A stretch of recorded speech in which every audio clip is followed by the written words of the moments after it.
اعوذ باللہ بوجہ الکریم والسلطان القدیم من الشیطان الرجیم بسم اللہ رب اشرح لی صدری ویسر لی امری واحلل عقدۃ من لسانی یفقہوا قولی۔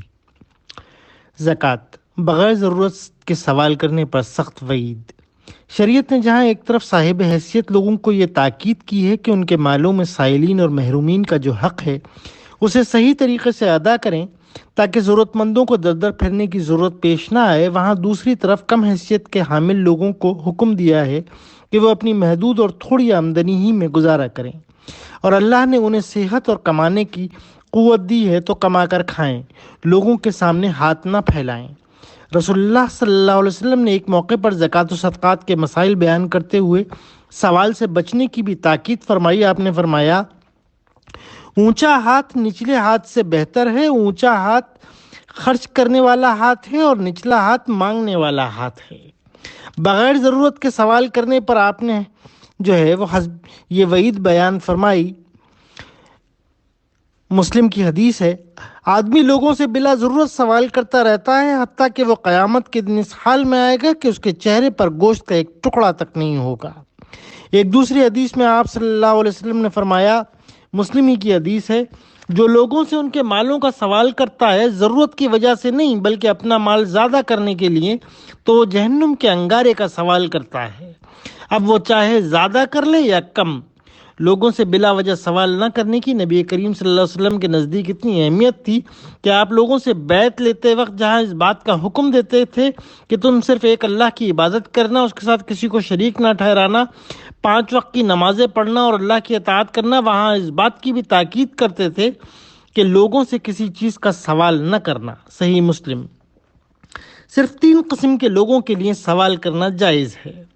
حضرت قبیصہ رضی اللہ تعالیٰ عنہ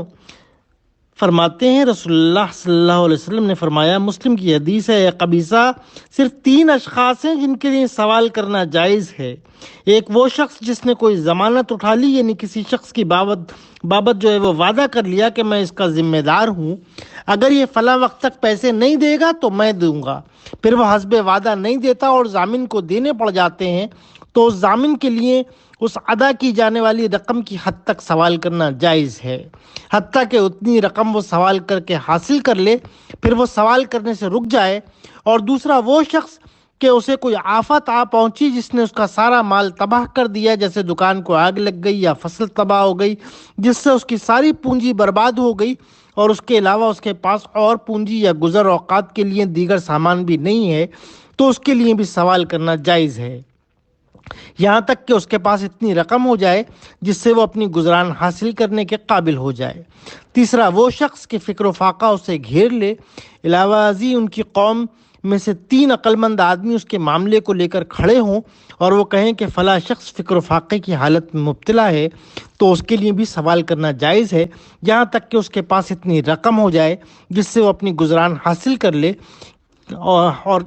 وہ گزران کرنے کے قابل بھی ہو جائے۔ ان کے علاوہ اے قبیصہ، دوسرے لوگوں کو سوال کرنے کو میں حرام خیال کرتا ہوں۔ وہ سوال کر کے جو کچھ حاصل کرے گا وہ حرام مال کمائے گا۔ ہر سوال کرنے والے کو سوچ لینا چاہیے کہ وہ ان 3 صورتوں میں سے کسی ایک صورت کے ذیل میں آتا ہے، اگر آتا ہے تو یقیناً اس کے لیے سوال کرنا جائز ہے، بصورت دیگر اس کے لیے سوال کرنا حرام اور ناجائز ہے۔ سائلین کو دینے والوں کی ذمہ داری۔ ہمارے معاشرے میں گداگری کے دیگر اسباب میں ایک سبب یہ بھی ہے کہ ہمارے اصحاب حیثیت لوگ ہر گداگر کو کچھ نہ کچھ دے کر اسے نوٹ کرتے رہتے ہیں اور پھر اسے زکوٰۃ شمار کر لیتے ہیں۔ یوں ہر گداگر کو چاہے وہ مستحق ہو یا نہ ہو حوصلہ افزائی ہوتی ہے اور گداگری کی لعنت ختم یا کم ہونے کے بجائے بڑھتی جاتی ہے۔ اصحاب حیثیت لوگوں کا یہ طریقہ بھی گداگری کو بڑھانے والا ہے، اس لیے ان کی بھی ذمہ داری ہے کہ جو بھی سائل ان کے پاس آئے بلا تحقیق اسے کچھ نہ دیں، تحقیق کرنے کے بعد جو مستحق ثابت ہو اس کی بھرپور طریقے سے امداد کی جائے تاکہ وہ ہر وقت مانگتا ہی نہ پھرے بلکہ آبرومندانہ طریقے سے کمانے کے قابل ہو جائے، یا اگر وہ معذور و لاچار ہو تو گھر بیٹھے اس کی کفالت کا طریقہ جو ہے وہ اس کا بندوبست کیا جائے اور اس کا انتظام کیا جائے۔ دوسری صورت ہے کہ ہر علاقے میں یا مسجد میں بیت المال کا قیام عمل میں لایا جائے اور اس کے ذریعے ہی مستحق افراد کا پتہ لگا کر رقم ان کے گھر تک پہنچانے کا انتظام کیا جائے، اس لیے کہ بالعموم جیسے کسی مالدار کو زکوٰۃ دینی جائز نہیں ہے، اسی طرح کسی ایسے شخص کو بھی زکوٰۃ دینی جائز نہیں ہے جو صحیح الاعضاء، تندرست، قوی و توانا ہو اور کما کر اپنی بنیادی ضروریات کو پوری کر سکتا ہو۔